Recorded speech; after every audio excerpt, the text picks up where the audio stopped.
Advocate Abdul मजीद कुरेशी, राहणार मलकापूर. मी all India जमियतुल कुरेशच्या राष्ट्रीय महासचिव आहे. ते आज आमचे विविध संघटनेचे लोक आणि विशेषतः ऑल इंडिया जमियतुल कुरेश काउन्सिल इतर लोक होते. ते दादाशी भेट झाली. दादाने ते आपले मॅडमला बोलावला होता ते, आणि आम्ही आमची पूर्ण समस्या त्यांच्यासमोर ठेवली. त्या समस्याबद्दल त्याने ऐकून घेतला. त्याने आम्हाला आश्वासन दिला की आम्ही ते पूर्ण करतो, तुम्ही चिंता करू नका.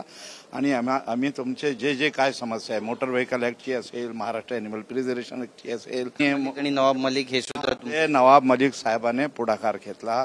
सना मलिक आमची छोटी बहन त्यांनी पण घेतला. ते शाकीर मियाँ, ते शाकीर साहेब त्यांनी घेतला. नजीब मुल्ला हे होते. आमचे इतर मुंबईचे लोक होते, अनेक लोक होते.